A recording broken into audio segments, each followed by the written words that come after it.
안녕하십니까, 김성구입니다. 오늘은 죽음에 대한 강의 중 6번째 강의로서 한번 전생요법에 대해서 살펴보도록 하겠습니다. 대표적인 사람으로서는 알렉산더 캐넌 박사의 연구에 대해서 살펴보도록 하겠습니다. 윤회를 말하는 대표적인 사람들은 보통 불교에서 말한 무아윤회와 또 힌두교인들이 말한 윤회가 있는데, 불교와 힌두교의 수행자들이 선정 가운데서 체험한 것이 이 불교와 힌두교의 윤회라면은, 선정이 아니더라도 서로 관련이 없는 다른 분야와 영역에서도 윤회와 내생에 대해서 많이 얘기를 합니다. 제가 제1강에서도 설명한 바가 있지만, 과학자들이 사후생과 전생에 관해서 관심을 가지고 연구한 분야를 살펴보면 이렇게 5가지로 나눌 수가 있겠습니다. 하나가 지금 말씀드린 바와 같이 선정 중에 살펴보는 명상, 그 다음에 하나는 임사체험입니다. 그 다음에 하나가 최면퇴행이고, 그 다음에 그냥 자발적으로 기억하는 경우가 있습니다. 주로 어린애들의 경우인데, 어린애가 아니더라도 어른도 자발적으로 기억하는 경우가 있고, 그 다음에 5번째가 영매입니다. 영매는 좀 독특한 어떤 체질이랄까, 정신적인 그 능력을 가진 사람으로서 우리가 보통 무당이나 셔먼이라고 하는데, 이 사람들은 사후세계를 자기가 직접 접해서 사후세계의 소식을 우리한테 전하는 이런 사람들로서 이 5가지 분야에서 윤회와 내생에 대한 얘기를 많이 합니다. 이 5개의 분야 중 임사체험에 관해서는 제가 이미 설명을 해드렸고, 최면퇴행에 관해서는 이번 제6강부터 3번에 걸쳐서 살펴볼 예정이지만, 영매가 전하는 사후세계나 죽은 자와의 교신에 대해서는 윌리엄 제임스라는 아주 위대한 심리학자가 이 영매에 대해서 어떤 경험한 바가 있기 때문에 그것만 말씀드리고, 더 이상 살펴보지 않으려고 그러는데, 그 이유는 영매들 중에는 너무나 많은 속임수와 거짓이 많아서 아주 뛰어난 영매라 하더라도 그 사람이 10가지를 굉장히 놀랄만한 얘기를 했다 하더라도 한 가지가 그 사람이 속임수와 거짓이라면 그 10가지도 우리가 믿을 수가 없기 때문에 영매 얘기는 윌리엄 제임스의 경우 말고는 살펴보지 않으려고 합니다. 영매라는 것은 보통 신령이나 죽은 사람의 영혼과 의사가 통하여서 혼령과 인간을 매개한 사람을 뜻하는데, 서양의 심령 연구에 등장하는 사람들이 바로 영매입니다. 그리고 우리나라의 무당이나 원시 부족의 주수사도 영매라고 할 수 있겠습니다. 이 영매는 선사시대부터 존재하던 사람들로서 고대에는 특수한 능력이 있다고 해서 다른 사람들보다 아주 크게 존경받고 인정받은 사람들입니다. 그러니까 영매가 전하는 소식이 과학적으로 의미가 있든 없든 영매는 인간의 마음의 깊이가 얼마나 깊은지를 말해준다고 볼 수가 있겠습니다. 고대의 주수사나 원시 부족의 주수사들은 깊은 트랜스 상태에서 마음속 깊은 곳에서 일어나는 일을 전하는 것인데, 그 사람들이 특별히 저 세상의 소식을 전한다고 할 때 그 말이 사실이든 아니든 그것은 인간의 마음 깊은 무의식 속에서 일어나는 어떤 내용을 전하는 겁니다. 그것이 지어낸 것도 아니고 그 사람이 최면 상태와 비슷한 어떤 황홀경에 빠져가지고 그 마음 속에서 자기가 경험하고 본 것을 말로 하는 것을 우리가 영매들이 전한 얘기를 하니까, 이 꿈과 비교해 보면 우리가 확실히 이해할 수 있죠. 꿈도 인간의 마음에서 일어나는 것이고, 영매일도 결국 인간의 마음에서 일어나는 것입니다. 그러니까 깊은 무의식을 합쳐서 보면은 그만큼 인간의 마음은 크기가 큰 거죠. 그러니까 인간의 마음을 이해하고 연구하려면 언젠가는 꿈과 더불어 영매의 마음도 연구하여야 인간의 마음을 제대로 이해할 수 있을 겁니다. 단순하게 착각이나 이렇게 말할 것이 아니라 우리 꿈이 어떻게 전개되고 그것이 뭘 의미하는지, 꿈은 뭐 웬만큼 연구됐다 하더라도 아직 연구할 것이 많습니다. 여러분, 루시드 드림이라는 것도 있거든요. 자각몽도 있고, 또 요즘에서는 이제 연구한 결과 꿈을 통제도 할 수 있으니까 꿈은 우리가 보통 생각하는 것처럼 그렇게 그냥 허망하게 흘러가는 어떤 것이 아닙니다. 현대의 지성인들은 영매나 영매가 전하는 사후세계 같은 것들을 모두 사이비과학이라고 무시하지만 뛰어난 학자들이 심령 현상을 연구하기 시작한 적도 있습니다. 1882년 심령 현상에 관심을 가지고 있던 과학자와 철학자들은 심령 현상을 한번 과학적으로 연구 조사하자는 취지에서 캠브리지 대학에서 심령 연구회를 발족시켰습니다. 이 캠브리지 대학은 어떤 대학이냐면 물리학자 뉴턴을 비롯해서 아주 뛰어난 물리학자들을 쭉 배치한 곳이 바로 곳으로서 영국 과학의 중심 대학입니다. 그러니까 초대장은 캠브리지 대학 교수로서 빅토리아 시대를 대표하는 철학자 헨리 시즈옥이 맡았습니다. 그리고 심령 연구에는 명망 있는 학자들이 많이 참여했는데 이 사람들의 영향으로 심령 연구에는 사회적 신용을 얻을 수 있어서 각계로부터 많은 명사가 참가했습니다. 우리는 잘 모르지만은 그 영국에서는 잘 알려진 시인이자 철학자인 프레드릭 마이어스, 그 다음에 그 샤를 리세라는 사람은 불란드 사람인데 1913년 노벨 생리학상을 받은 사람입니다. 그 다음에 윌리엄 바렛이나 올리버 로치, 윌리엄 크룩스 같은 사람은 모두 당대의 뛰어난 물리학자들입니다. 더군다나 윌리엄 크룩스는 그 진공관을 발명한 사람이라고도 할 수 있는데 윌리엄 크룩스가 없었다면 오늘날 우리가 가지고 있는 이 전자기기 문명은 이렇게 발달하지 못했을 겁니다. 그 다음에 생물학자 윌리엄 베이트슨, 그 다음에 우리가 그 잘 알고 있는 그 유명한 동화책 있죠. 이상한 나라의 앨리스로서 그 필명이 루이스 캐롤이라고 알려진 사람으로서 수학자 찰스 도지슨도 여기에 참여했고, 그 다음에 유명한 작가 존 러스킨, 그 다음에 또 셜록 홈즈의 작가 아서 코난 도일도 바로 이 심령 연구에 참여를 했습니다. 그 다음에 심령 연구에는 그 텔레파시, 최면, 트란스, 투시, 유령현상, 물리적 심리현상 등을 연구했는데 영매를 통한 강신술이 가장 많은 연구가 됐고 대중한테 공개됐기 때문에 대중의 인기를 끌었습니다. 그 다음에 찰스 다윈도 강신술에 참여했고 또 다윈과 함께 진화론을 발표한 알프레드 월레스도 이 강신술에서 빠졌는데 이 강신술에 빠졌기 때문에 한번 하마터면 교수직 잊을 뻔했는데 간신히 찰스 다윈이 그 변호를 해가지고 알프레드 월레스가 교수직을 쫓겨나지는 않았다 합니다. 그 다음에 프랑스 파리 심령연구회 강신술에는 마리 퀴리도 참석했다고 전해집니다. 그리고 또 깜짝 놀랄 것 같긴 하지만 유명한 물리학자 알버트 아인슈타인도 몰래 참석했다는 얘기가 전해집니다. 그 당시 서구사에서 큰 인기를 모았던 강신술은 죽은 이들의 영혼을 불러내서 갖가지 기이한 일을 보여주는 것이 주가 되는 모임이었는데 영혼과 소통하는 능력을 가진 영매가 모임을 물론 주도했습니다. 근데 그들 중 상당수는 속임수를 써서 순진한 사람들을 등치는 사기꾼에 지나지 않았습니다. 그러니까 이걸 생각하면 되죠. 우리가 그 마술사들을 보면은 그냥 어떤 건물 하나 통째로 없애버리기도 하고, 그리고 손에서 비둘기가 나오기도 하고, 뭐 우리를 가까이 속일 수 있죠. 그런 것처럼 이 영매들이 어떤 그런 그 마술사와 같은 트릭을 써가지고 보통 사람들을 속인 거죠.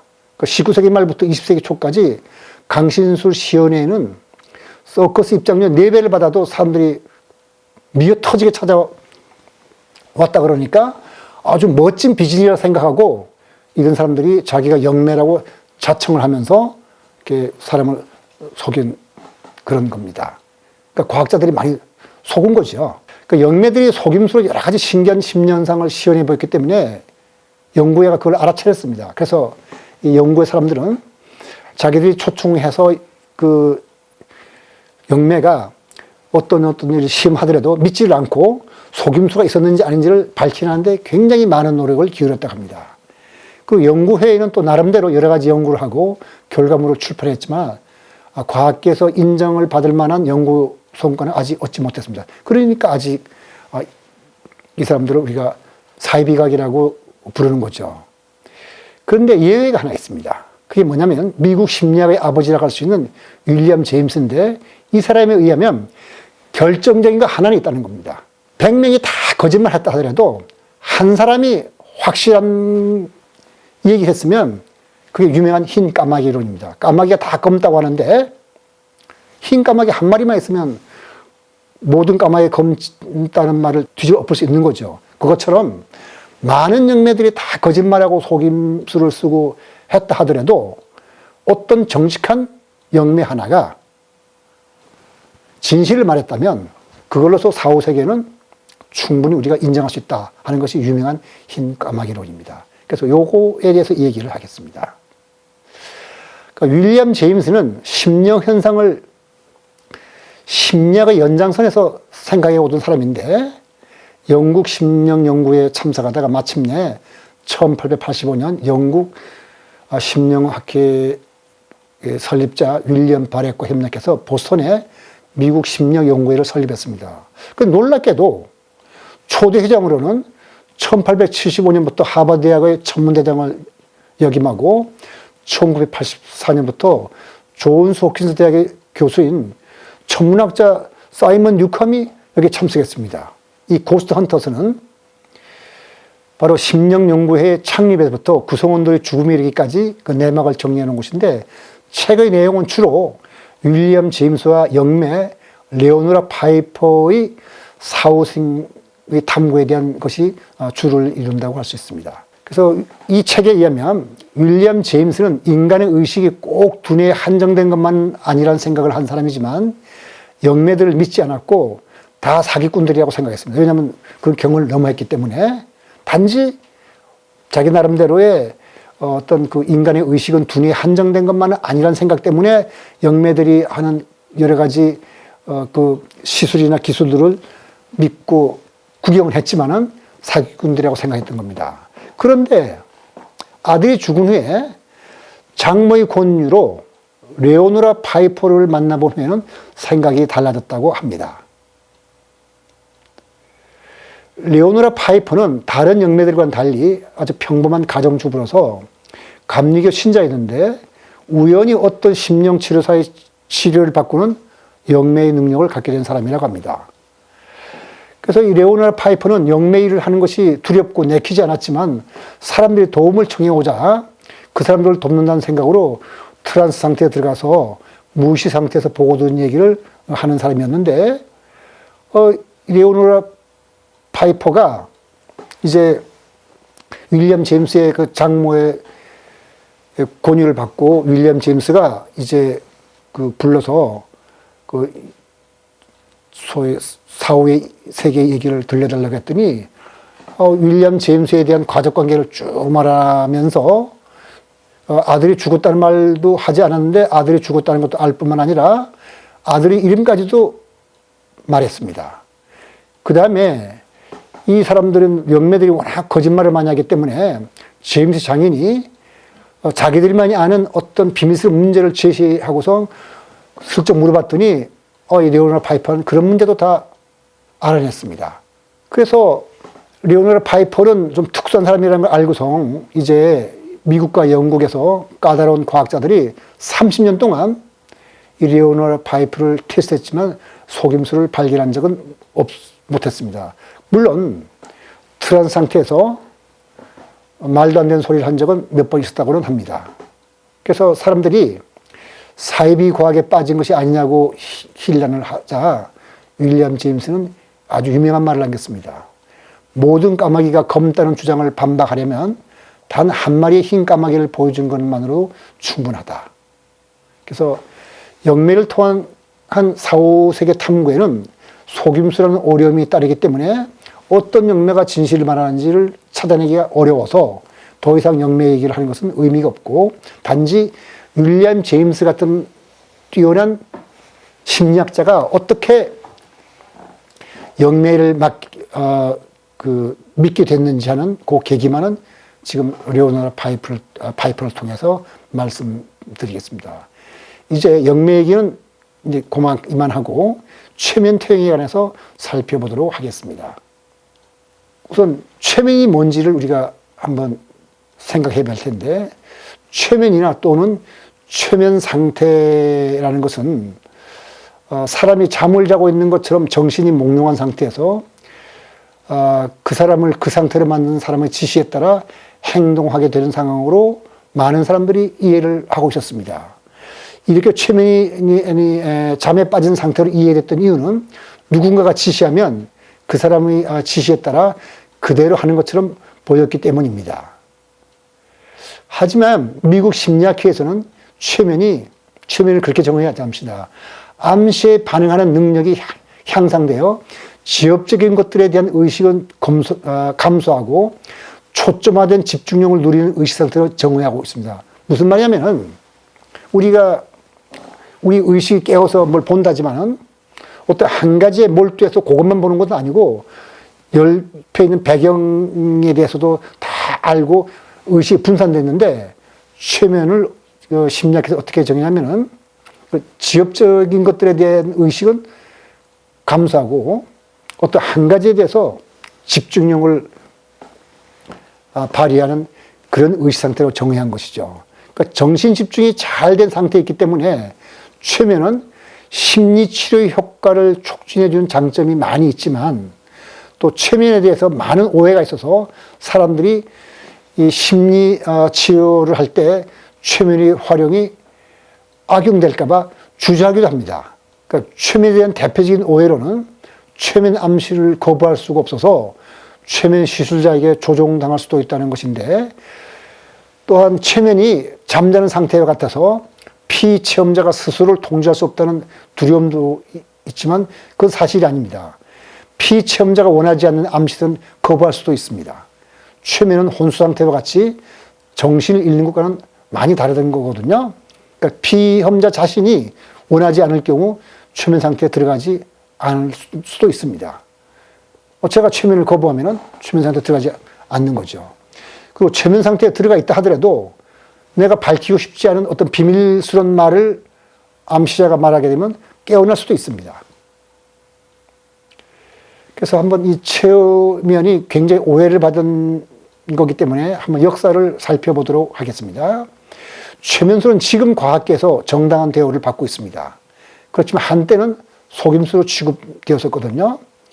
그러니까 윤회를 과학적으로 검토하기 위해서는 최면의 발달 과정을 살펴보는 것이 꼭 필요할 것입니다. 왜냐하면 인간의 생각이 우리 생각하는 것보다 훨씬 크고 넓다는 것을 이해하는데 최면을 이해하면 도움이 될 겁니다. 최면은 역사 이전부터 존재해왔고 또 종교적 비위와도 관계가 깊고 고대에는 어느 민족에게나 친숙한 것이었습니다. 개념적으로 최면술에 가까운 행위는 기원전 10세기부터 발견됩니다. 그러니까 발견된다는 말은 그전부터 있었다는 뜻이겠죠. 우선 고대 이집트나 그리스 조각에는 최면을 유도하는 것처럼 보이는 모습이 여러 가지가 관찰됩니다. 그리고 의술에 뛰어났던 반인반마의 괴물이죠. 그러니까 그리스 신화에 나오는 케이론이 제자이자 의술의 신인 아스크레피오스를 최면 상태로 유도하는 모습이 묘사되어 있습니다. 또 기원전 370년 이집트에서는 그 벽화에 아주 정확하게 파피루스에 그 기록이 되는데 치참 앵크라는 사람이 최면술을 행했다는 문서 기록이 남아 있습니다. 고대의 주술적인 최면은 예언이나 치료와 밀접한 관계를 맺고 있고, 또 에스키모, 아메리카 인디안, 아프리카 부족들 중에는 지금도 주술적인 최면을 사용하고 있습니다. 그러니까 주술이나 주술적인 치유 효과는 또 별개의 문제지만 고대인들이나 현대의 원시 부족의 주술자들이 최면을 사용하거나 어떤 황홀경에 빠져서 주술적인 치료를 하거나 주술을 한다는 것은 사람은 일찍부터 인간의 깊은 마음속을 들여다볼 줄 아는 능력을 가졌다는 뜻이기도 합니다. 따라서 우리가 인간의 마음이 뭔지를 안다는 뜻에서도 한번 최면 상태에 대해서 살펴볼 필요가 있는 것이죠. 그 다음에 과학자나 의사가 최면에 관심을 갖고 치료에 활용하거나 연구를 시작한 것은 적어도 서양의 경우에는 18세기 후반부터라고 할 수 있는데, 독일에서 태어나가지고 18세기 후반 오스트리아 비엔나에서 활동을 하다가 파리에 가서도 활동을 한 메스메르라는 사람이 있습니다. 이 사람은 그 동물 자기약 이론이라는 그 이론으로서 최면술을 시술하고 그 최면술을 그 자기약 이론으로서 최면술의 내용을 설명한 것이죠. 그걸 메스메리즘이라고 부릅니다.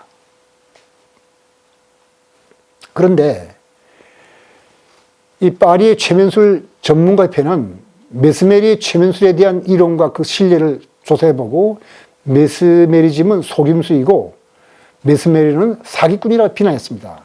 그리고 이러한 비난이 나오자 의학 잡지들은 이제 최면술에 대한 실험 보고의 계절을 거부를 했습니다. 그렇다고 해서 최면술이 사라진 것은 아닙니다. 꾸준히 최면술을 연구하던 사람들이 있었고 마침내 영국 의학계에서 부분적으로나마 최면술의 의학적 효과를 인정하게 됩니다. 뭐 많은 사람이 있지만은 대표적인 사람을 하나를 꼽는다면 제임스 브레이드라는 외과 의사가 있는데 이 외과 의사는 마취약을 사용하지 않고 최면술을 사용해서 마취 없이 많은 수술을 성공했다고 합니다. 그리고 그 수술 가운데는 마취 없이 최면으로 환자의 다리 절단 수술까지 했다고 전해집니다. 그래서 1842년 신경최면이라는 용어를 사용할 것을 제안했는데 여기서 이제 이 사람이 제안한 신경최면에서부터 신경을 떼버리고 그러니까 뉴로 하이프노티즘에서 뉴로를 떼버리고 그냥 줄여서 최면이라고 부르게 된 겁니다. 우리가 오늘날 그 하이프노티즘이라고 부르는 것은 바로 이 제임스 브레이드가 제안했기 때문에 이 용어를 사용하게 된 겁니다. 일설에 의하면 제임스 브레이드가 영국 의학협회에 그 수술 결과를 논문으로 작성해서 발표한 일이 있는데 영국 의학협회는 나중에 이 논문 가운데 최면 실험에 관한 부분을 삭제하도록 그 건의를 하고 그걸 합의를 보아서 그 논문 중에서 최면을 실험을 뺐다고 합니다. 그때 한 그 유명한 회원은 이렇게까지만 했답니다. 그들은 깜짝까지 속아 넘어갔다. 이렇게 논평했는데 그것은 뭐냐면 그 사람들은 다리 절단 수술 시 환자가 아픔을 느끼지 않는 것처럼 가장했다고 생각한 겁니다. 과연 그럴 수가 있을까요? 환자가 자기 다리를 자르는데 가장을 하고 수술했다고 생각하는 것이 오히려 더 이상하지요. 어쨌든 최면술은 그 후 많은 우여곡절을 겪으면서 이제 제가 설명하는 바와 같이 꾸준한 의학적 성과를 얻게 됩니다. 1955년에는 영국 의사협회는 최면을 유용한 치료법으로 공인하게 됩니다. 그러니까 드디어 공식적으로 인정받은 거죠. 그 다음에 1958년 미국 의사협회에서는 최면을 의학과 치의학에서 합법적 치료법으로 사용하도록 인정받았습니다. 그 다음에 1961년에는 미국 정신의학회에서는 최면을 치료법으로 사용할 수 있도록 공인을 하였습니다. 그러니까 이제 제일 늦은 것이 미국 정신의학회인데 61년이니까 지금부터 60년 전에 이게 정식으로 의학회에서 공인받은 거죠. 그 다음 미국 심리학회가 이제 최면 분과를 69년에 만들었으니까 이제 최면은 의사들과 심리학에서 정당한 치료법으로 인정받은 겁니다. 그 다음에 1980년에는 또 중요한 최면에 대해서 중요한 어떤 사건이 있는데 연방대법원은 최면 중에 재생된 기억에 대해서 형사재판에서 증거 채택할 수 있다고 판결을 내렸습니다. 그러니까 이제는 최면이 그렇게 뭐 이상한 거 아니라는 것을 이제 공식으로 밝혀진 것이죠. 자, 그래서 이제 우리가 최면에 대해서 이러한 기초적인 지식을 가지고 알렉산더 캐넌 박사의 보고서를 한번 살펴보기로 하겠습니다. 오늘날에는 최면을 통한 전생 연구에 관심을 가진 정신과 의사나 심리요법가들이 많이 있습니다. 그 다음에 정규 교육을 받은 의사가 전생 연구에 갖는 것은 옛날에는 쉬운 일이 아니었습니다. 그런데 그 정신과 의사가 치료 과정에서 최면을 통해서 이제 치료를 하는데 그 최면을 당하는 사람이 우연히 아주 전생으로 돌아가가지고 의사는 생각지도 않은 뜻밖의 얘기를 하게 됩니다. 그리고 또 치료효과가 나타납니다. 그러다 보니까 심리요법가들 사이에서 관심을 끌게 되죠. 최면이. 그래서 그런 사람 중에서 대표적인 예로서 영국 왕 에드워스 8세를 진료한 알렉산더 캐넌 박사를 들 수 있습니다. 알렉산더 캐넌 박사는 영국의 리즈 대학, 런던 대학, 그다음 비엔나, 홍콩대의 교수였으면서 정신과 의사였는데 이 사람은 윤회를 확인했다고 당당하게 주장한 그 과학자 중에 한 사람입니다. 이 사람은 더군다나 그 영국에서 기사자기를 받고 유럽의 9개 대학에서 학위를 받았으니까 적어도 학계에서 무시를 당하지는 않을 사람인 거죠. 근데 알렉산더 캐넌 박사는 일반적인 정신요법으로 치료가 어려운 환자에게 최면요법을 사용했는데 뜻밖에도 이 환자들이 최면 중에서 묻지도 않았는데 전생의 얘기를 하는 겁니다.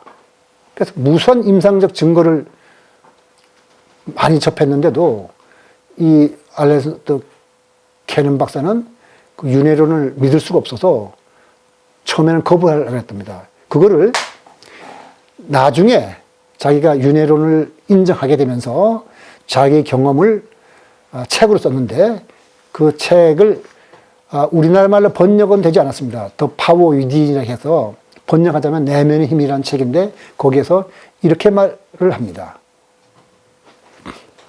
제가 그대로 그 The Power Within에 있는 영어로 쓰여진 책을 170페이지에 있는 것을 그냥 번역을 해서 읽어드리겠습니다.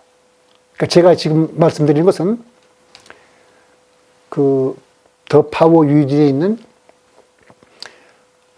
책 내용을 영어로 쓴 것을 그냥 제가 번역해서 읽는 겁니다. 자, 내게 윤회론은 악몽과도 같았다. 나는 최면술에 의해서 혼수 상태로 빠진 피최면자들이 헛소리를 하고 있다는 것을 증명함으로써 이러한 재생설을 반증해보려고 최선을 다했다.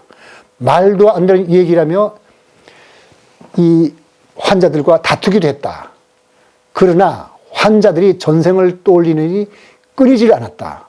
지금까지 나는 1000번도 넘는 전생사를 조사해왔고 결국 윤회의 가능성을 인정할 수밖에 없었다. 이게 알렉산더 캐넌 박사가 자기가 전생을 인정하게 된 자기 심정을 이 책에다가 지금 쓴 겁니다.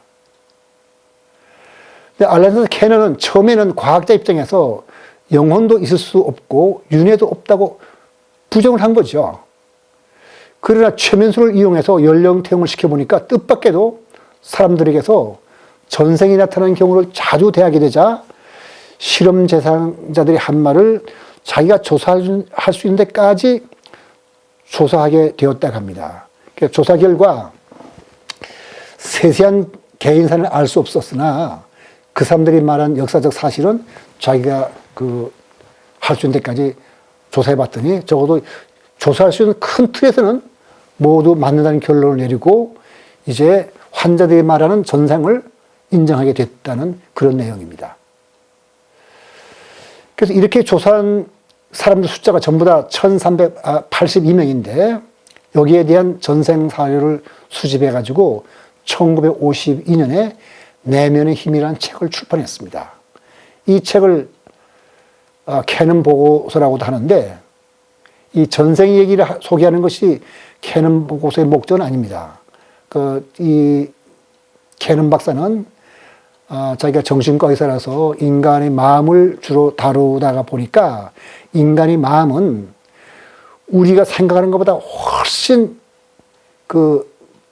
크고 그 마음속에는 우리가 알지 못하는 잠재된 힘이 있다는 것을 이 사람이 깨달았다고 합니다. 그래서 이 책을 쓴 이유는 우리 사람들한테 내면의 힘을 알리고 행복의 길로 안내하고 싶어서 이 책을 출간했다고 하는 겁니다. 그런데 이 사람이 말하기를 이 사람은 인간의 마음속에 된 잠재된 힘이 거의 무한하다고 합니다. 그러니까 우리가 몰라서 그렇지 굉장히 인간한테는 개발만 하면은 엄청난 능력이 있다는 것을 게는 박사는 자기의 의사로서의 경험을 통해서 우리한테 알려주고 싶었던 거죠. 이 책을 읽어보면은 여기서 서양 심리학의 한계를 설명합니다. 그래서 서양 심리학이 동양 심리학의 내적 지식과 어떻게 연결될 수 있는지 그 방법도 제언하고, 이 점에서 캐넌 박사는 칼 융과 유사한 관점을 가지고 있다고 볼 수 있습니다. 칼 융도 이렇게 말을 하죠. 벌써 2000년 전에 동양인들은 인간의 내면에 들어있는 무의식과 그 능력을 다 파악하고 알고 있는데, 서양 철학은 이제 겨우 프로이드를 통해서 무의식의 개념을 발견한 정도로 뒤떨어졌다. 캐넌 박사도 그렇게 생각합니다. 그리고 이 캐넌 박사의 보고서에 의하면 텔레파시와 투시술과도 다 자기는 실제로 자기 실험실에서 하고 성공했다고 합니다. 그 다음에 환생과 같은 심리현상이 과학적으로 엄격한 검증을 통해 입증된다고 주장합니다.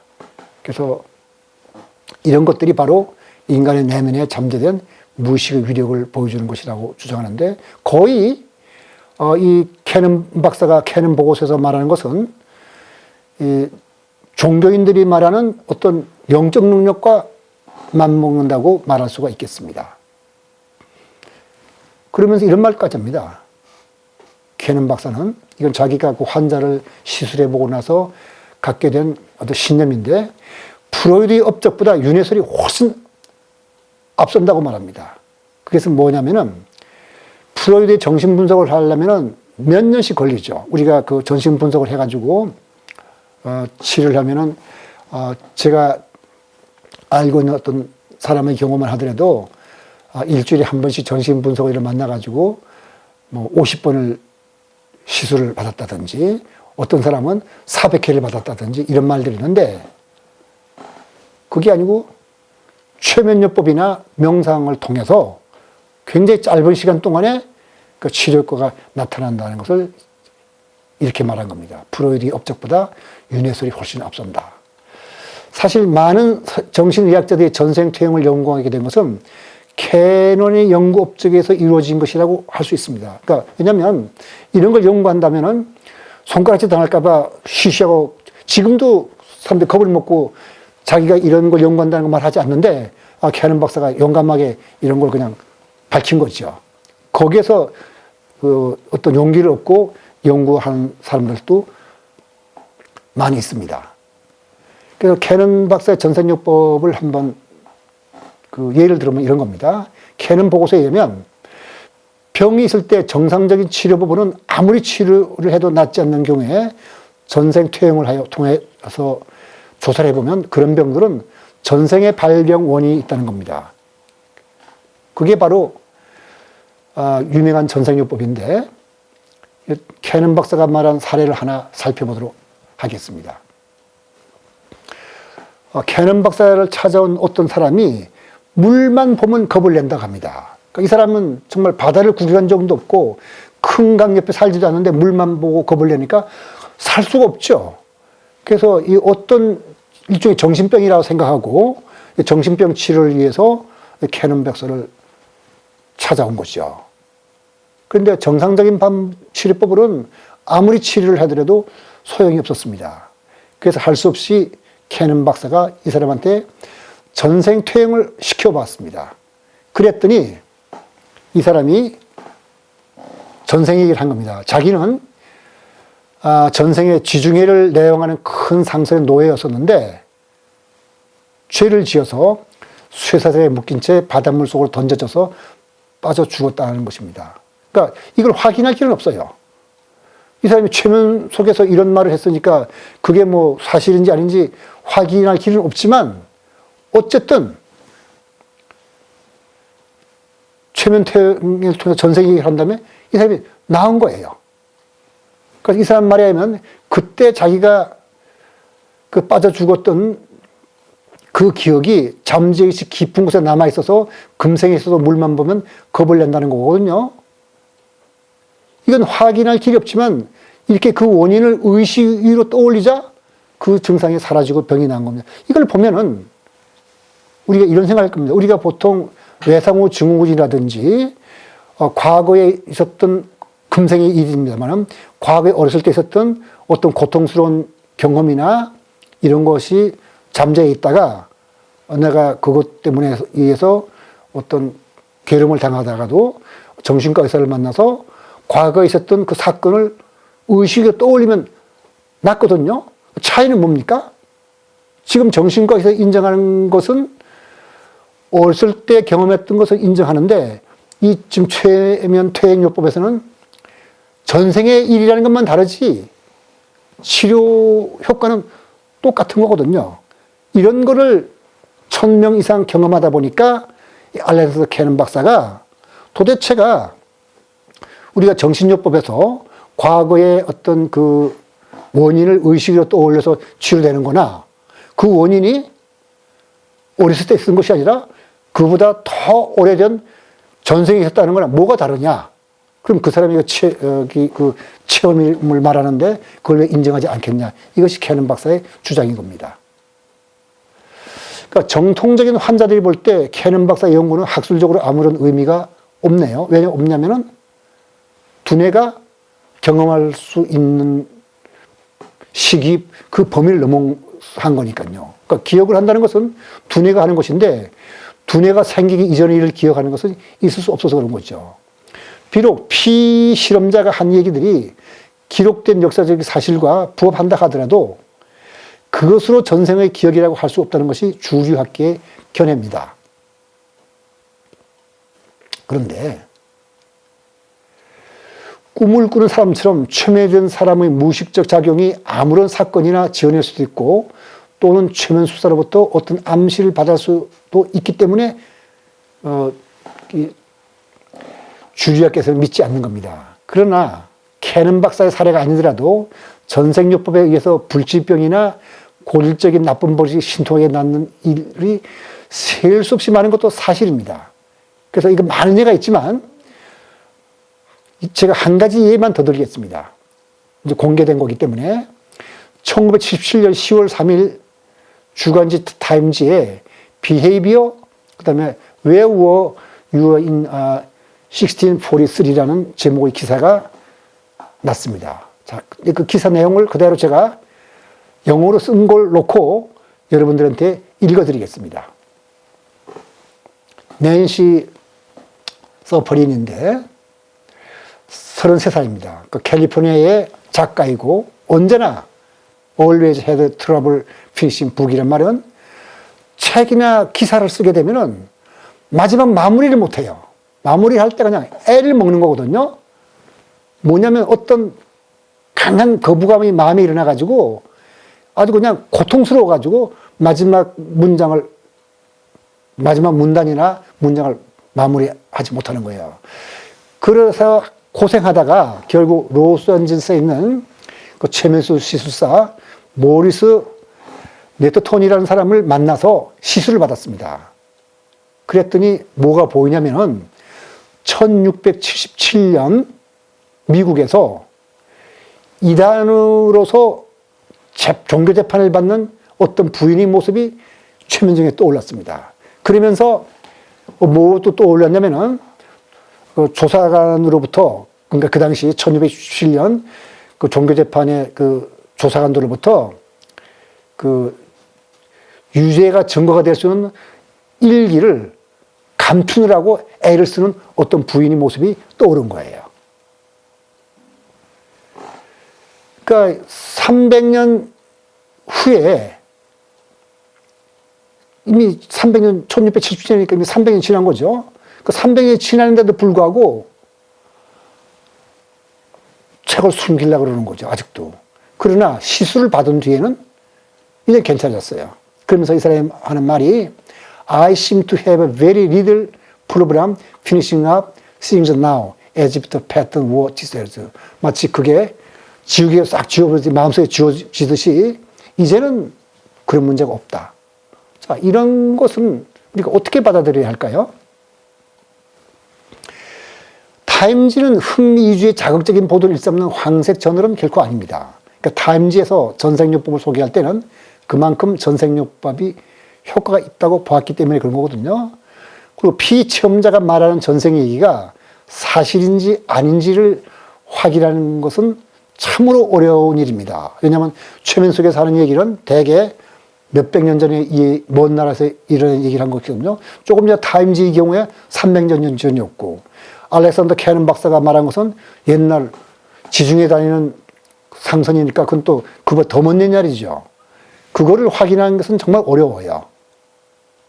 그러나 이 전생이 그 피체험자가 무의식 속에서 꾸며낸 얘기든 아니든 간에 최면에 의한 전생을 보면 효과가 있는 것은 사실입니다. 그리고 의학자로서의 캐넌 박사가 볼 때는 제가 이제 반복해서 말씀드리겠지만은 어떤 증상이 있는데 그것이 기억 못하는 어렸을 때 있었던 것을 의식 속에 끌어올리면 나을 때 이거는 아주 정상적이고 훌륭한 치료법이고 그 기억이 전생에 있으면은 거짓이다.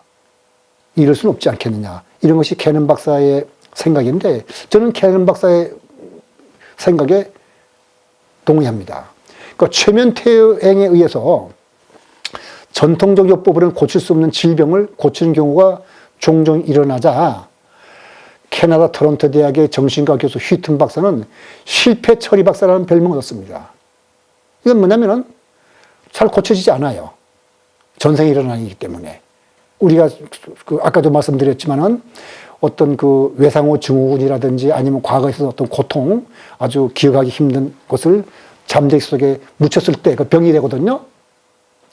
근데 그건 정상적인 요법으로는 고칠 수 없는 경우가 있겠죠. 왜냐하면 전생의 일이라면. 근데 최면을 통해서 고치니까 전생을 인정할 수밖에 없다 하는 것이 캐넌 박사의 생각이고 지금 말씀드린 휘튼 박사의 생각입니다. 네, 그렇다면 전생이라는 것이 정말 있는 것인지 조사해 보는 것이 흥미있는 일이고 또 필요한 일이라고 생각하는 사람도 있게 마련이죠. 그런 뜻에서 다음번 강의에서는 제가 그 전생 이야기에서 유명한 브라이드 머피를 찾아서에 대해서 말씀드리도록 하겠습니다. 오늘 강의 여기서 마치겠습니다.